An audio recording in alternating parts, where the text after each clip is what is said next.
Kia ora tātou, nau mai haere mai. Wade Manson here from Sport Gisborne Tairāwhiti, and you're listening to our podcast, The Sideline Yak.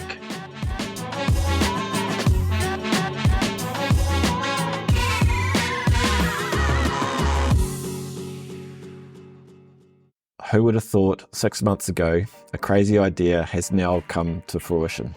But we've done it. We've created a podcast. Super excited.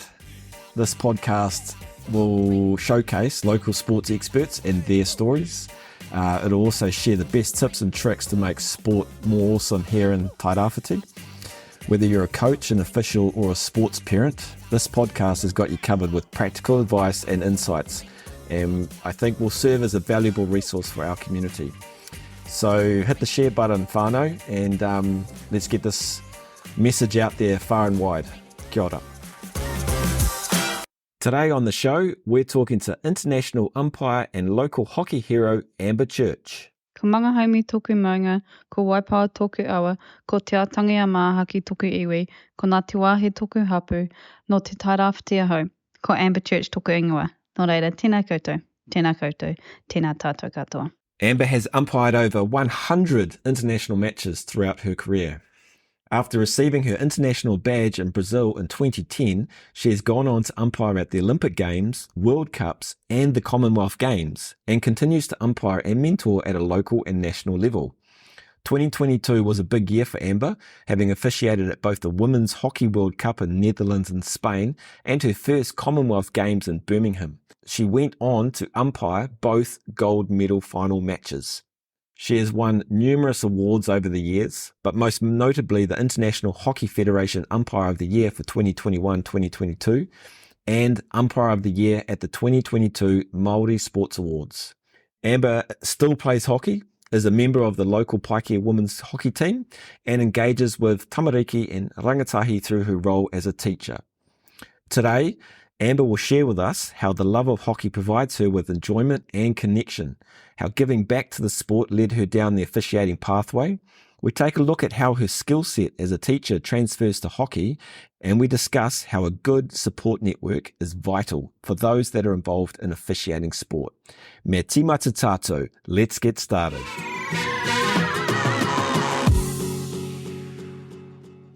So, welcome to the show. Thanks, Wade. It actually feels really weird to say welcome to the show when it's the very first one. Stoked to have you here. Really happy to start, I think, the whole series, if it even gets further than a one episode series. Yeah, really stoked to have you here. Obviously, as we said, like, you'll be explained before we even start, but I suppose what would be cool to start off with is for you to share with us how it all started. Like, how did you become, well, obviously you become an international umpire, but what's your origin story? Where did it start? Where did it start? Okay, I guess it started from a little township called Tikaraka. Oh, I can't even say Tikaraka. Where I went to a really little school, and I guess at our school the hockey team was the rugby team, which was the netball team, etc. You know, your parents were your supporters, who were your coaches, who were the rest of the games. And growing up, living in the country, you had to come to town, and everyone was in town all day. And I had no interest in sport, but my siblings did, and they all played hockey. And I guess I was standing on the side of a hockey field one day, and it was pouring down with rain, much like this last weekend has been. And I was sort of watching the game, and I was a bit of a drowned rat, and I was miserable. And I remember my siblings all coming off the field, and they had the most massive smiles on their face, and they sort of had the time of their life, whereas I was, hating life and wanted to go home. And I kind of figured, well, if I had to be there and I had to be getting wet and cold and horrible, then I might as well join in, because they looked like they were the ones sort of having all the fun. So I guess that was where hockey first started for me. We went back and looked at where umpiring sort of came into it. Parents sort of always instilled in us that we had to give back to sport, and it was more than just playing. It was volunteering, it was helping out, it was sweeping the change rooms at the end of the game kind of thing. I always remember Jim Conning ringing his bell at the end of a match, and me and my brother racing to get the cards to see who could run them out to the refs the quickest, and things like that. So I think that the umpiring sort of started from early volunteer stuff and just helping out where I could. There was a under 13 boys team that needed an umpire to go to a hockey tournament, and I'd recently been given my junior badge by Craig Gribble. My eldest brother played for Lyndon Old Boys at the time, and being from the country, we all had to wait in town until he was ready to come home from his training, and me and Andy, my twin, did an umpiring course, and at the end of the umpiring course, you had to do an exam, and if you passed, you got your local badge, and if you passed with a higher grade, then you got your national part for it, and I beat him by 1%. And I've never beaten him in anything, so I thought, well, okay, yeah, this is all right, I'll keep going. The junior badge meant that I could umpire at a junior tournament, and that was the under-13 one, and was lucky enough to go to the Hatch Cup tournament in Dunedin with this under-13 Poverty Bay team, and yeah, it was a really fun time. I got to umpire for the first time at a tournament. I got to continue to be a part of a team because for me, playing in the rep team wasn't an option. We didn't have enough players. Being from Poverty Bay, the numbers were slightly lower.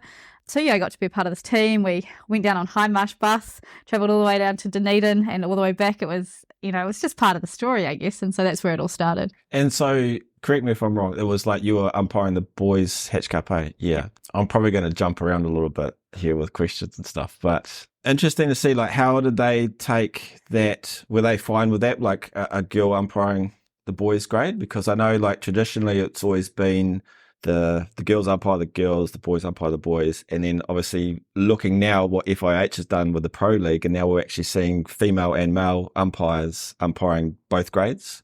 Yeah, so back then, my understanding is they had to apply to Hockey New Zealand for not a special dispensation, but for approval to have me at that tournament. Hockey New Zealand has got a really strong pathway with their umpires, and essentially they see that the age group stuff should be umpired by age group kids, and generally by the gender that tournament is at, and that's not something that's written in stone. It's just that there's so many umpires there. It's, I guess, the easiest way to ensure that everyone's getting a fair opportunity.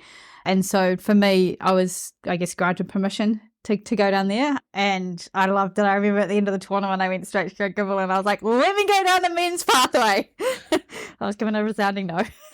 But yeah, it's not unheard of to have the men umpiring women and the women umpiring men. The following year, I went to a Collier tournament, which is the girls' equivalent, and there was a male umpiring there. So if there's a need for it, then they absolutely have it happen. And I guess with equally amazing FIH's initiative to have men umpiring women and women umpiring men if there's a need. It's happened lots in the Pro League recently. I think that was sort of fast-tracked with the COVID situation and not having access to neutral umpires or gender-specific umpires in some of the tournaments that they had or in some of the locations. So, yeah, it was fast-tracked, and I think that it's been seen around the world as a high success. What's the feeling been like amongst your colleagues, I suppose, or your friends in that scene, in the international scene? Are they like loving it, or like is it something that they enjoy? Or I think initially, being a new thing, there was mixed feelings about it, but I think that as long as there's a purpose for it, then everyone is keen for it to happen. I think if it's just happening, I don't want to say for, what's the word? If it's just happening for media, or,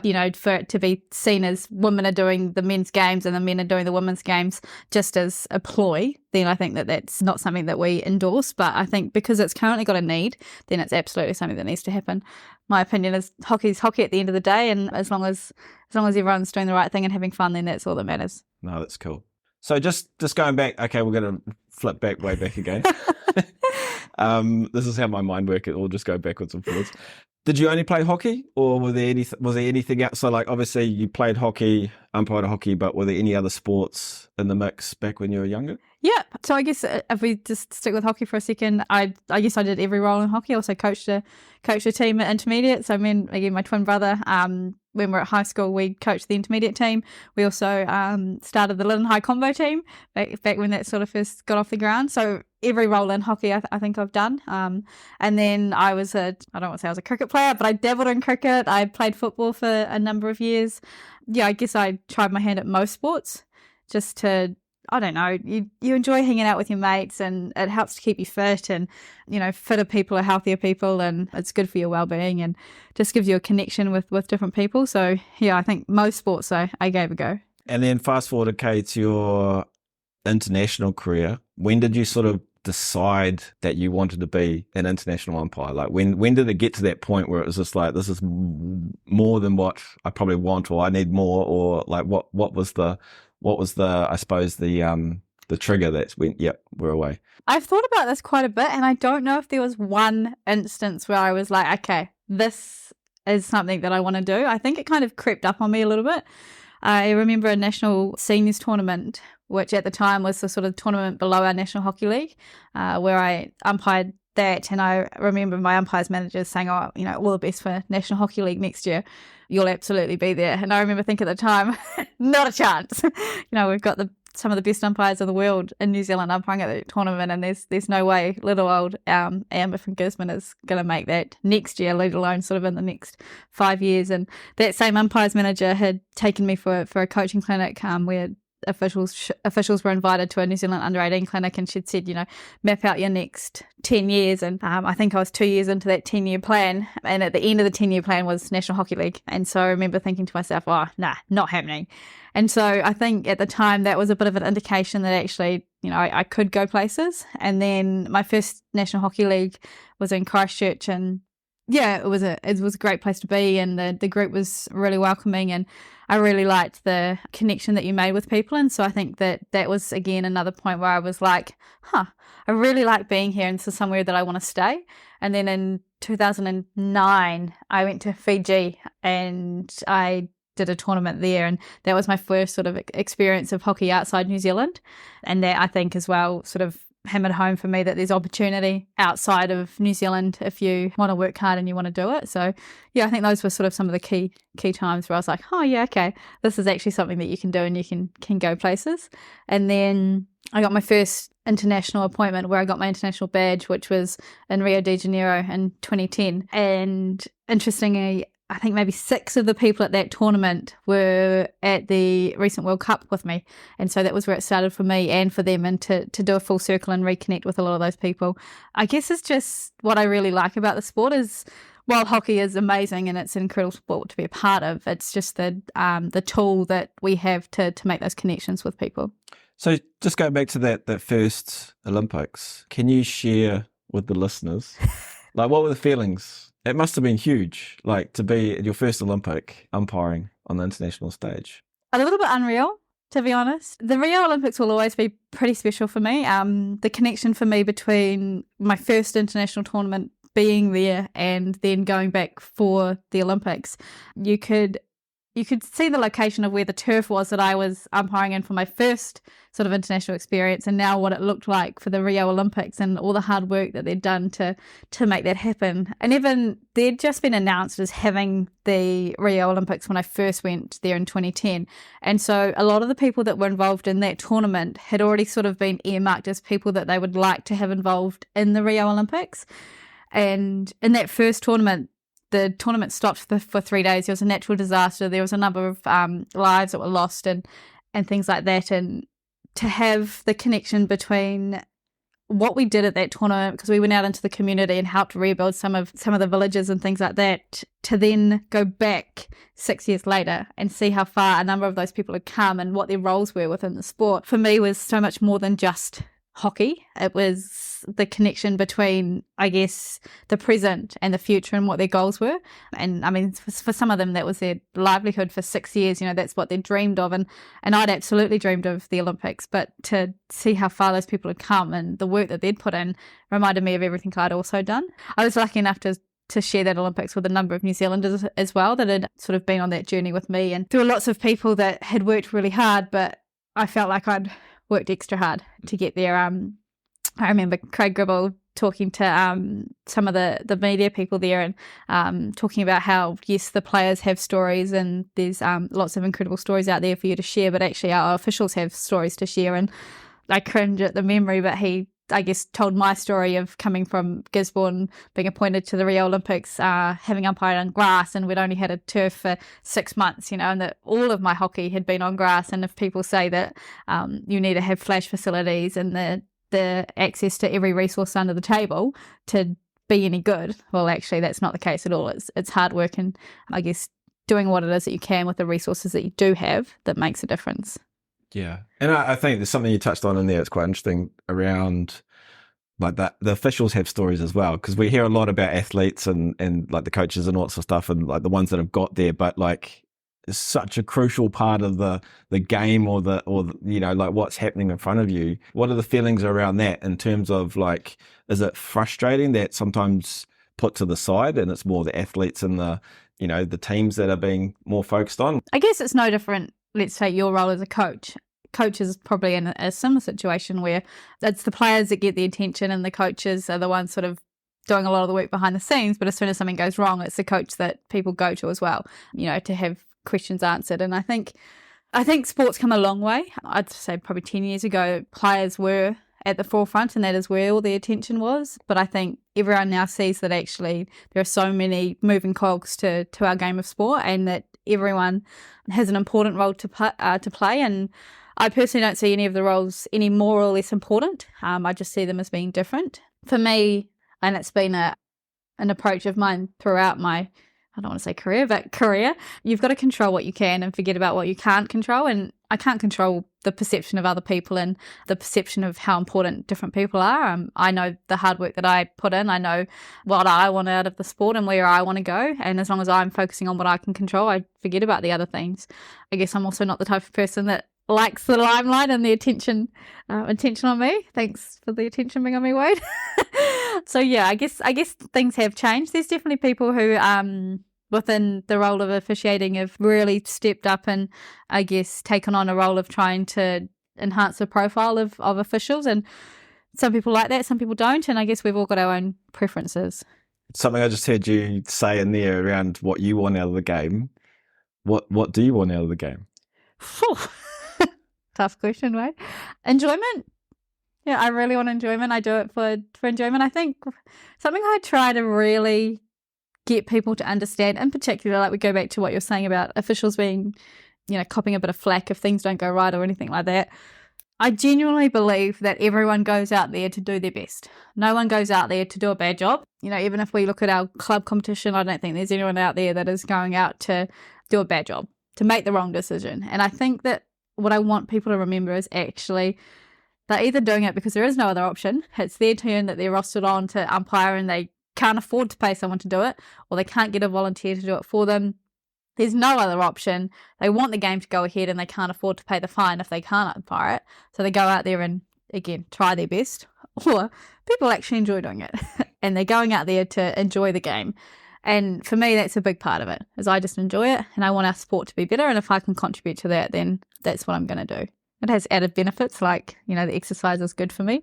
The connection with the players and with my friends and things like that is also really nice. I get to tell some really cool stories. I get to go to some amazing places, which is, all a bonus, I guess. But the number one thing is enjoyment. And I guess number two is people that I get to connect with. Cool. Just looking at an international game. So when you go in there, so share with us how you approach a game, sort of like what does it look like pre, during, and then post? Pre starts probably, depending on what the tournament is, like a good 6 months in advance at least. You'd start looking at your fitness and making sure that you're on top of your game. You don't look to sprint before you can run, I guess. You'd sort of plan it all out and look at it by this date. I want to be, getting this mark on the yo-yo test or, hitting these reps at the gym or whatever it is. And so you look at the end point and I work myself backwards from there and set a number of goals for that. And I guess that's sort of the fitness aspect of it. In terms of the games, you try and get as much hockey as you can. For me, I've learnt that the type of hockey is irrelevant in my eyes. It doesn't need to be an international game to be preparing me for international hockey. I'll always remember the last game I did before I went to the Tokyo Olympics was Whatutu High School against one of the other high schools, and it was really refreshing. Like that Whatutu team were just so stoked to be out there. And they were incredibly happy to be playing hockey. It didn't matter that it hit the back of their stick 10 times and they booted it in the goal and whatnot. They were just really happy to be out there and being with their friends. And so for me, my intention for what I would do with that game is completely different to what I would do if I was umpiring Lytton Old Boys against YMP. So the standard or level of hockey is irrelevant in my eyes. It's what you do with that sport. So yeah, I would be making sure that I was umpiring as much hockey as possible. I would be watching games online as well. Being in New Zealand, you don't necessarily have access to, I guess, in-person live international hockey on the regular like other countries do. And so I just, use the portal that we've got called Coach Logic to make sure that I was looking at online hockey and watching as much of it as possible.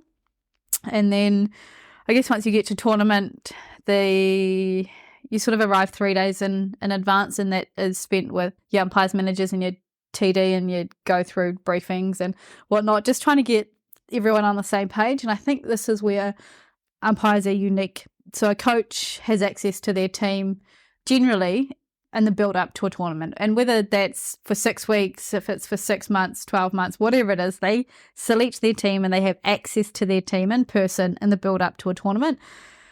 Officials come from all over the world and they're shoved together in a room 3 days in advance, and you've got 3 days to get them all on the same page working towards a common goal.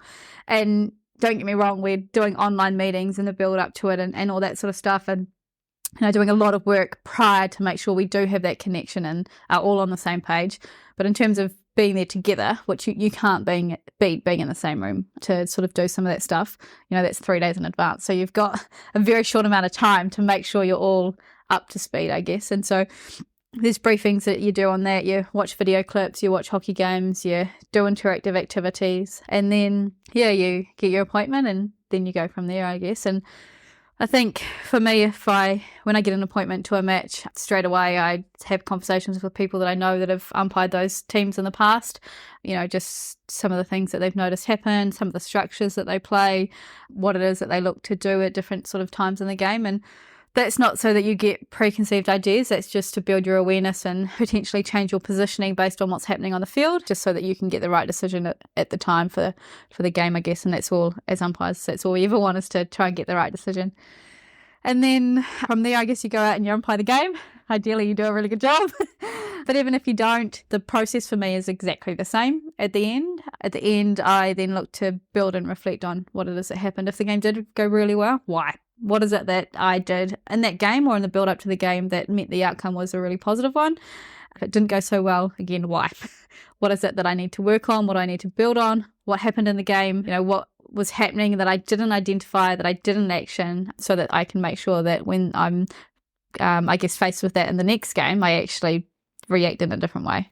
Because that's, reflection's quite a massive part of it, and a process of I suppose, everybody's game, whether you're an umpire, athlete or a coach. So that process after the game, like, where does the feedback come from? Do you have somebody that provides feedback, or are you just relying on your self-reflection, or what does it look like in terms of that? All of the above. So we've got an umpires manager, and we'll talk, I guess, as a tournament aspect, because individual international games are slightly different in a tournament format. So a tournament format, you have usually 2 umpire managers, and after the game they'll give you feedback. They usually give it to you as a group. So there's 4 roles that are appointed for every hockey game at an international tournament. There's the 2 on-field umpires, there's the reserve umpire, and if there's video umpire at the tournament, then there's also the video umpire. And so they will meet with the group of 4 usually, and they'll give you a debrief. It's quite different to how it used to be. It's very interactive now. It's a lot of input by the umpires themselves. A lot of self-reflection is required to happen beforehand. It's definitely not spoon-fed to us of this is what you did wrong, this is what you did right. It's more of a conversation. It's more questioning. It's definitely making us think for ourselves and analyse the game. There's definitely times where they say, look, actually, you missed the mark on this, or this here should have been, I don't know, a yellow card, or it actually should have been a free hit out, not a peeling corner. If there's times where they need to tell us an answer, then they'll definitely do that. But yeah, it's more of a conversation and try to get us to, I guess, think for ourselves, so that when we are in the situation where we don't have access to an umpires manager, then we can still make sure that we're doing that reflection. So yeah, initially it's with the group of 4, it's with yourself, it's with the umpires managers, and then it all depends on the umpire themselves as to what happens next. For me, I think I can learn a lot from the players. I can learn a lot from the coaches, the coaching group itself, and also from the spectators and the fans alike. I think that everyone has something to contribute to the game, and when the time is right, I really enjoy a conversation with the coaches and the players as well, whether it's that they've misunderstood something that I've done or vice versa, or if there's something that you're always having to call a team or a player up for. I think that it's an opportunity for education, and whether that's that I'm actually interpreting that wrong, or that somebody needs to change something that they're doing, we all just want a good game of hockey. And so if we can contribute to that by just talking to each other, then I really think that's beneficial to our sport. Do you have any stories you could share in regards to the coaches and stuff? Because I know you've told probably a couple to me when you've come back from certain tournaments or games, and they've been quite funny, like in terms of like, obviously, yeah, it's an experience, but is there anything that you could share with the listeners around that, like, or even just something, because hockey in certain countries is quite emotional. It's an emotional game. Like, it's very, we use this word a lot, passionate, which irks me a little bit because there's that level of where does it become a bit over the top. But yeah, are there any stories with teams or coaches that you've had? I think, there's definite, I can't think off the top of my head now. You've really put me on the spot. I definitely know there's some. I just can't think about what they are. I've definitely had situations where I've been umpiring and, I've had coaches on the sideline really give me a gobful, really get into me. And it's the thing to remember, and it takes a lot to get there, is that it's not personal. Like you say, they're just passionate and they are just wanting the right outcome, and in their eyes at the time the right outcome is for their team to win. And so yeah, you just got to remember that it's not personal and it's just part of the game. And for me, I'm okay with that until it becomes personal, and if it gets personal then that's when I have an issue with it. And it's like you say, it's passion and it's emotion, and it is really good for our game if it's done in the right way. I guess there's been times I definitely remember of coaches really getting uptight about a few things, really, yelling and whatnot, and then sort of 2 days later coming up and saying, "Oh, look, I'm really sorry for that. I reacted the wrong way, and I really apologise for that." And you really appreciate that as an umpire. You really appreciate that they have come to you and they've reflected on their behaviour and have said, "Hey, I'm really sorry." I'm going to go, and ideally it doesn't get to that, but reflection is key.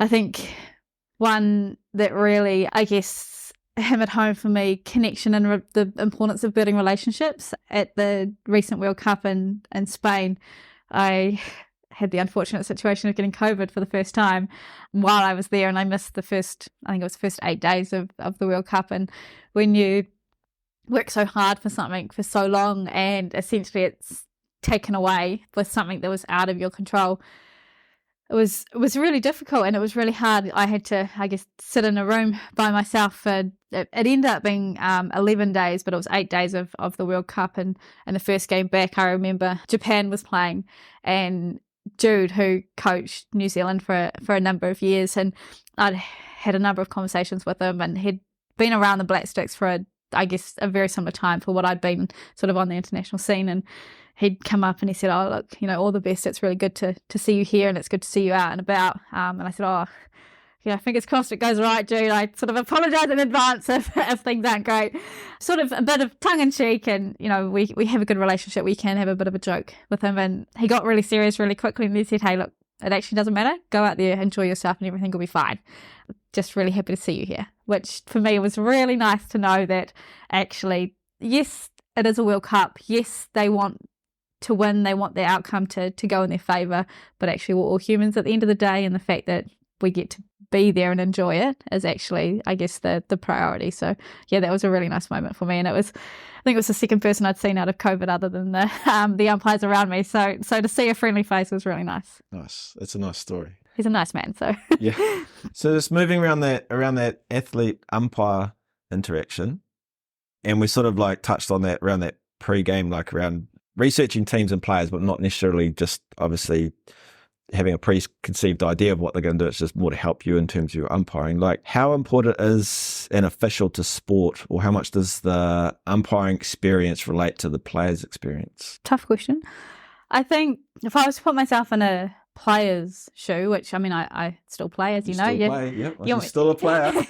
You're my coach, right? An official can impact a game 100%, and if they're not doing a good job, it's detrimental to the game. And so I think an official has a huge impact on the game. I know I've played in games where it's really clear that the umpire is just there to get the cash at the end of the game, and there's a lack of respect there for the game, and it's really disappointing when that happens, because you can see they're not concentrating on what it is that they're doing. So I think that the umpires have a huge impact on the game, as do the players. There's a number of times where I know as an umpire, you've had players yell at you that you've missed the foot in the middle of the field and things like that. And I want more than nothing to turn around and say, yep, and you've missed how many open goals, but I haven't said anything, And so I think that we all just need to remember actually that we all are important for the game and no one is more or less important than the other person, and that we all have an impact, and what that impact is different depending on the situation, I guess. So you as a player, do you feel that you do anything different? Like obviously being an umpire, but then as a player, do you look at the game differently as a player, like after umpiring? I feel I am a better player and a better umpire because of my other role. I'll take the other team that you coach, Wade, for an example, the local boys high team. So we ran a rules awareness session with them a few weeks back, and all it was sit down and much like this, sits down and have a conversation. And they asked us a number of questions, and being a teacher, you always say there's no stupid question, so make sure you ask all the questions, and they asked every stupid question you could think of. But I think that their awareness of the rules and their understanding increased so much just from having those conversations. And I say I have the privilege of umpiring them the very next game that they played, and I don't know how you felt as a coach, but I saw a direct improvement in the way they played from their understanding of the rules that had happened. And so I think that if you have an understanding of the rules and you have an understanding of what it is that the umpire is trying to do, then you're going to play better as well. And I remember there was one moment in the game where I blew a free hit for the ball not going 5 before it went in the circle, and 9 times out of 10 the players will go and put the ball on the edge of the circle and say the free hit needs to be taken here. Oh, one of your boys, Harry Hayward, went running over and he hit the ground. He's like, the ball is here. And for me, just seeing that he had his understanding of just even a little rule like that just showed that he could play the game faster, he could get things going, he didn't have to ask me the question, he sorted it all out himself, and they could all take the quick free hit and off they went. And there were so many times in that game in particular where I felt they caught the opposition on the back foot because they had an understanding of what the decision was then going to be. They sort of looked up and away they went, which, I think it had a huge improvement on their game. So I think that as players understanding the rule and understanding what we're trying to do as officials, is that they play better. I also think I umpire better because I play. I think I have a better understanding of what players are trying to do. I mean, I might not be able to do it as a player, but I understand what it is that they're trying to do. And I think that's why I always try and make sure I have conversations with coaches and with players so that I can continue to build my awareness, because what they're trying to do impacts on what I need to do as an umpire. Something as little as when there's a penalty corner down the other end, what is it that players look to do when the penalty corner breaks down? Because I'm in the worst possible position to be standing when that happens. So where do I need to go as quick as possible and over the short amount of distance? And if I can understand what players try to do in that situation, then I can determine what I'm going to do as an umpire. So I think both roles have a impact on the other one, and trying to understand is key.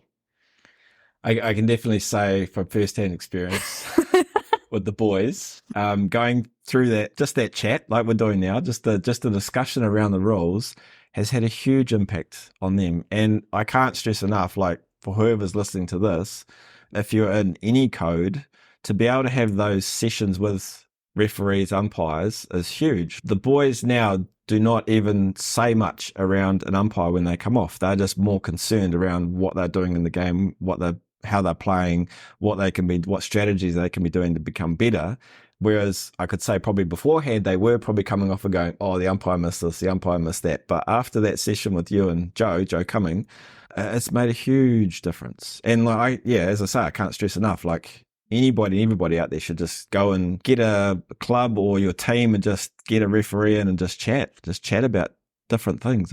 It's beneficial. I think that's the key too, is removing some of the barriers or the misconceived them and us is really important. There definitely was a time where it was the players over there, it was the umpires over there, and then your coach turned up and he left again. And that needs to be removed. We are all there for the game of hockey, and the only way that the game is going to get better is if we all work together. And the only way for that to happen is to have some conversations. Exactly. I think there's nothing better than going into the club rooms after a match and seeing everyone sit around the same table have a punnet of chips and a Coke or whatever it is that you have, and just talk about the game, because that's when everyone's going to get better. That's, for me, I learn my most when I hang over the side of the fence and I just talk with people. You can, again, build an understanding. You can learn some things. You can find out what people are passionate about and what it is that they're trying to do. You can teach a few people a couple of things. But yeah, that's when I enjoy things the most. Skill sets. I'd love to know what skill sets makes a good umpire. And then before probably you start, just to help along the way. So obviously in my little introduction, I would have explained that you're a teacher. Do you have any examples of how being a teacher can transfer, or like your occupation transfers over to officiating? Yes. I think so. It's common knowledge in hockey that a number of officials are teachers, and I don't think that's a coincidence at all. Teachers need to be reflective. They need to have a skill set where they can deal within a range of personalities and approach each one of those as individuals, but yet trying to achieve a common goal. And I think that that's partly why teachers make really good officials. As an umpire, you need to be reflective. You need to be compassionate. You need to be really patient, but you need to have a really strong skin as well. And I think as a teacher, you need to have all of those same things as well. And then you also need to have it in you where you're not afraid to roll up your sleeves and get stuck in. Games are never going to go completely smoothly for your whole career. There's going to be games where they just go to the pack, where you have to do everything within your toolbox. We call it a toolbox, to make sure that everyone gets to the end of the game and they're still in one piece. It might not be pretty, but the goal is to get to the end. And so you roll up your sleeves and you get stuck into that. And it's not comfortable, but yeah, you just need to be willing to do that. And I think that's part of the skill set that an umpire needs to have. And it takes you a long time to get to that point. And it's the same in education. You have a lesson in a class where it's just going terrible. And you need to be willing to change where it is you're going and what it is that you're doing, and not wait till the end of the lesson to do that. You actually need to do it on the fly. So yeah, as officials, you need to be flexible as well. And you have a game plan, but you also need to be willing to change that game plan, because while you have a game plan before the game, you actually don't know how it's going to go until the two teams present in front of you and give you what it is that you're going to be working with for the day. Yeah. Do you use your growly voice much, or? I don't know, Wade. Have you been on the end of that one? Yes, Wade, you've experienced the growly voice. Yeah, like I said, you've got to have times where you're willing to roll up your sleeves and get stuck in. And if that means you put your teacher's voice on, then you definitely do. And for me, local hockey, and it's getting to the stage for me with international hockey as well, where you learn the players and you learn the way to deal with different people and the outcome that you're going to get if you approach things in a particular way. Club hockey in Gisborne, I know the players that I can absolutely have a conversation with and I guess try and work with, and I know the players who there's just no chance that's going to happen, and you look to manage them in a different way. And that just comes through experience, and that comes through being reflective and trying different things. And it's never ever going to always go that way. There's always going to be a time where what you tried didn't work, but you've got to be willing to change, because if you keep trying to do that one thing that never worked, you're never going to get any better. Career highlights. I can think of last year as probably being one of the big ones. Yeah. Last year was a really big year. World Cup was absolutely massive. And having it started the way it did, for me, I thought I was in really good shape for it. Leading in, I'd done a lot of work on my fitness. It's something that I genuinely pride myself in, and I work really hard. Not just for hockey, but that's something that I just enjoy anyway. I'd done a lot of work on my umpiring. I was ready and I was primed, and I was keen to get started and to arrive and, a couple of days later be stuck up in my room with COVID. Was really disappointing. But again, I looked to see, what is it that I can control in this situation and what is it that I can't? Well, I can't control the fact that I'm stuck in my room in Spain with one window for whatever it was, however many days. And then to come out of that and to umpire pretty well was really pleasing. I was a little bit nervous to see how that was going to go, to be honest. But I think that the hard work that I'd done in the lead up to it, in particular around my fitness, really, really helped with that. Yeah, and to be really fortunate to be appointed to the final at the end of the tournament was, incredibly pleasing. You never go to a tournament thinking, I'm going to get the final. You take it one game at a time, and to be able to have the privilege of umpiring that match with Sarah Wilson on the other end was, just something I'll never forget. That was an incredible experience in Spain with a sold-out crowd. The fans there were absolutely incredible. The game of hockey itself was amazing. Yeah, that was definitely a career highlight. And then to be able to follow it up with Commonwealth Games for me was extra special. I'd never been to a Commonwealth Games, and that ship for me I thought had sailed. I was appointed as a reserve originally to the Commonwealth Games, and I guess unfortunately for her, but fortunately for me, Sarah Wilson pulled out of that tournament. Her lovely wee baby was due at the exact same time of the Commonwealth Games being started. So she pulled out, and it just meant that I got the call up. So being able to go to the Commonwealth Games, which for me, being a kid, like I have the most fondest memories of sitting around the TV at home with the family, watching the Commonwealth Games, and being then able to experience that was, it was really special. And they call it the friendly games, but it was amazing. You know, you had some of these countries that it is the only tournament that they get to go to, and they were just so pleased to be there. And they didn't take things for granted. They rocked up and their uniform looked completely different to, say, Australia and New Zealand, who, you know, they're at the top of the game, and you've got these other guys who I guess are the minnows, and they're all playing in that one tournament. Was really special and really humbling to be a part of. And I'll never forget one of the players in one of the teams, I think it was Kenya, but I don't remember off the top of my head, got hit in the face at a penalty corner. And I'll never forget the noise. But the really special thing was that every team doctor that was around on that field ran onto that field. You know, it wasn't just the Kenya manager that ran on to help her. It was the New Zealand doctor. There's a couple of other people that were sort of watching, getting ready for their game, and they all ran on and helping this wee lady off the field with 6 players and only six people, when only one of them was from her team, because everyone else was, you know, willing to help out as well. And that was really humbling and just showed the specialness of a Commonwealth Games in particular. So yeah, that was cool. But I mean, some of my highlights for me, while I'm always humbled of what I get to do internationally and the role that I play and the places I've been and the tournaments I've done, lots of my highlights relate to things that happen in New Zealand or things that happen locally. Some of the finals that Joe and I have been a part of have been some of the best hockey that I've got to umpire.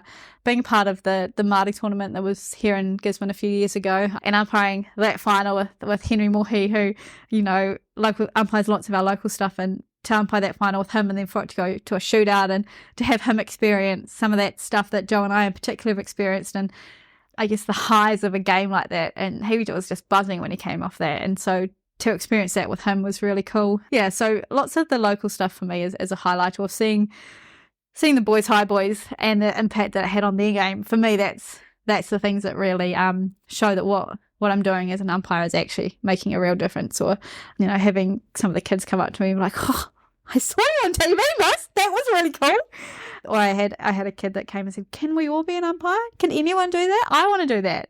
You know, that's really special. Having people say, "Oh, being from Gizzy and seeing what you're doing is just really special." Or, you know, Auntie Darling and her always coming up and saying, "Oh, you know, what you're doing is special, and you're always from Gisborne, and, you know, you'll always be one of us." You know, that's the stuff that means the most to me. And like I said, it's always humbling to do the international stuff, and that's always going to be special. But I guess who I am is a local girl, and that's who I'll always be. So yeah. Nice. I suppose that's a big thing, you know, like the support you get here is huge. And I think, has that been something that's helped in a lot of ways? Like when you do go away, like even though like you say like a lot of highlights from here, but like what's that support network like here for you in terms of what you do or to be able to further your career? Yeah, it's massive. Part of that is, and I mean, our 2 teams had a quiz night recently, and one of the questions in there was, how many international caps have I got? And when they were doing the answers, Scruggy made me stand up there and I guess read my stats out. And a few minutes later, one of the local players, Tam, says to me, "Oh, you know, it's amazing how many games you've done, and yet we still hassle you and give you as much flack as what we do, but yet you've got that many international matches." And I think that's one of the things that actually pushes me to be better, is that I walk out onto one of our local games, and while everyone knows, you know, oh, it's Amber Church, she's an international hockey umpire, they don't settle for that. They are not willing just to allow me to turn up and umpire a game, and they just accept that I'm going to be the best that I can be. They actually force me to be better. They're not afraid to question some of the things that I say or some of the things that I do. I mean, sometimes I'd like them to do a little bit nicer. But yeah, that the expectation that I need to live up to, this label that I have of an international hockey umpire is some of the things that force me to be better. But also to know that while I am away, that I have the support of them. I also know that home is looked after as well. My dad is on dialysis, and my family live in Tikaraka, which has recently been hit by, the cyclone. And while I'm away, and if, something was to happen, I know that straight away there's a number of people that they're going to, I guess, stand up and help out where's needed, which I guess is the important thing, because while home is really important to me, if I'm away at an international tournament, that is where my focus is and that is where my priority is. And so to be able to have my whole attention on that and know that home is looked after no matter what that looks like is really important. But I think that goes both ways. If we go back to Cyclone Gabriel, that was massive for the Gisborne region, but I also had the Hockey Pro League. I had one of my appointments in Wellington, which was the weekend after that, and we had no internet, we had no cell phones, I had no way of communicating with anyone outside of the region to say, hey, actually, yes, I'm coming to this tournament, or no, I'm not. And so when I landed in Wellington and I turned on my phone to the first sign of, I guess, internet in a week, and I had I screenshot it, I'll have to have a look, but it was something like 170 WhatsApp messages from all over the world. That was just, what do you need? How can we help? Let us know and we'll do it in a heartbeat kind of thing. And to know that not only do I have that support network at home, but actually all of those people that I've met all over the world, over the last however many years, must be 13 years, are there to support my home as well, which was, humbling and really pleasing to see. So I think that support network at home is incredibly important, but also that support network when I go somewhere else is also important too. It's awesome to hear, eh? Very awesome to hear. Just sort of like winding it up a little bit now, what advice would you give someone who wants to get into umpiring? Give it a go. Don't be afraid to get it wrong, but you've got to admit that you got it wrong. You're never ever going to get it right all the time. So admitting that you got it wrong and actually you do need to learn a couple of things is really important. Have a support network, because that's really important. It's going to go bad. It's going to go really bad. That's just the way sport is. And having that support network around you to help you is really important, and do it for the right reasons. If you're in it for the cash, if you're in it for the accolades or, the shiny silverware at the end, it's never going to play out well for you.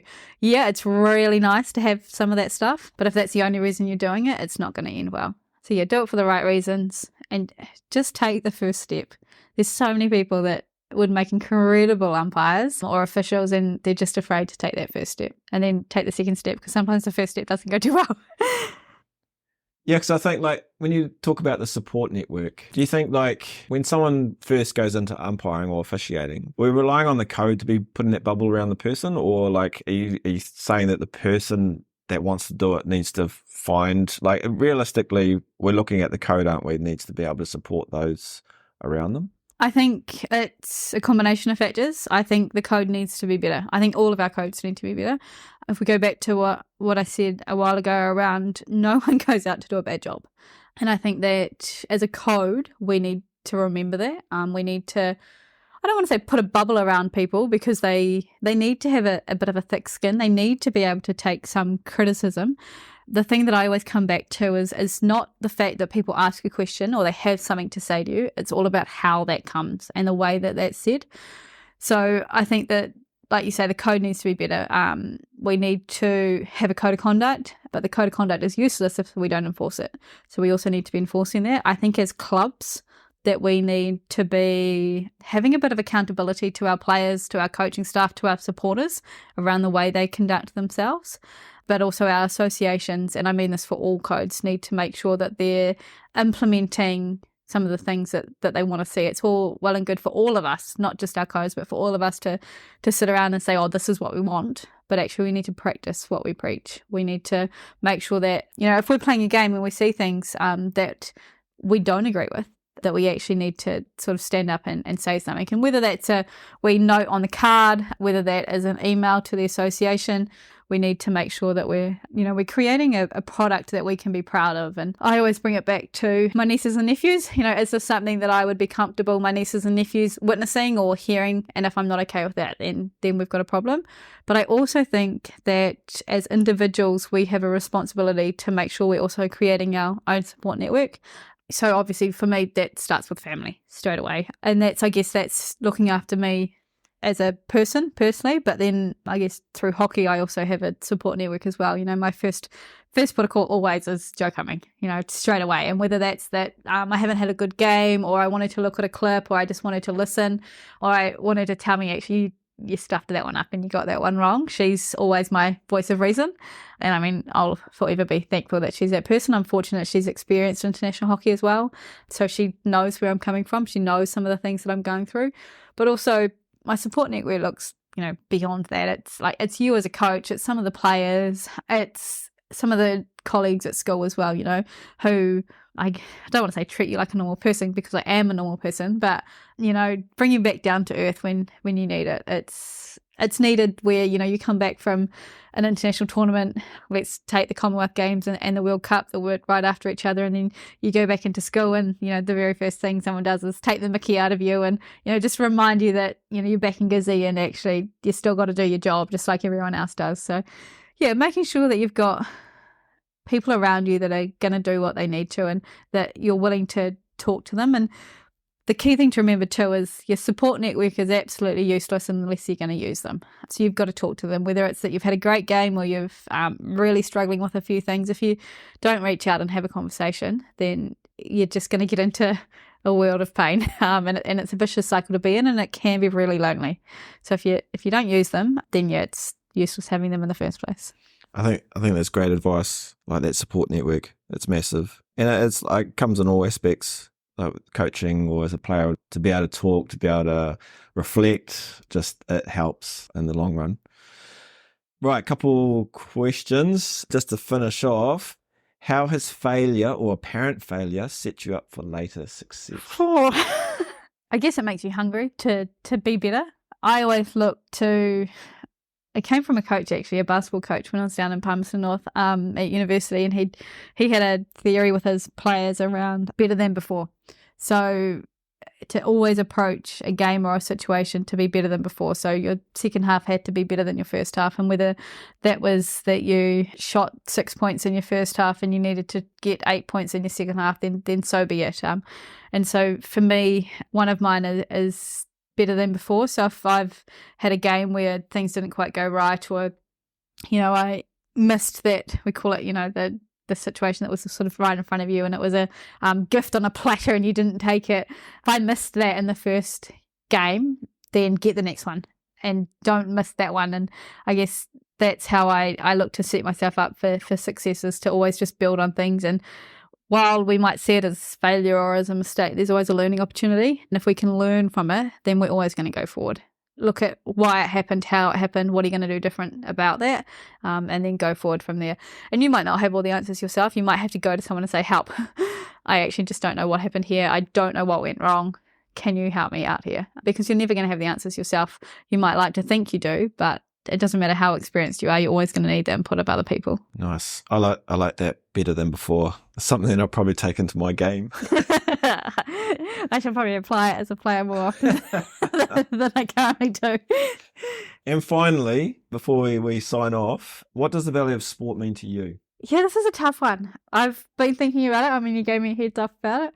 And I couldn't come up with a really profound answer. I guess the value of sport is not so much the sport itself. It's more that sport is a driver or a tool for us to have enjoyment, to become healthy, to make connection with people, to, I guess, to travel the world. In my situation, it's just that tool that we all have. But without that tool, I wouldn't get to do any of what I get to do. And so, yeah, the value is that it gives me happiness, it gives me enjoyment, it gives me a good, healthy well-being, and it's all through that that I get to make sure that all of that other stuff happens, I guess. So yeah, it's incredibly valuable, but at the end of the day, it's a tool, and it's what I do with that tool that's really important. So I think in isolation, it's just a sport and it's just a game. But when you combine all of those other aspects of it, it's invaluable.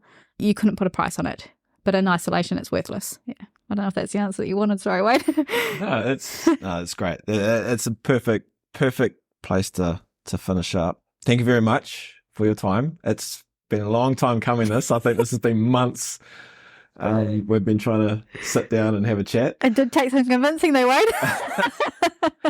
And hopefully, if all going well, there's a lot more of these sort of chats happening. But no, appreciate your time. Appreciate you sharing your stories with us. No, it's just been great. Thanks for having me, Wade.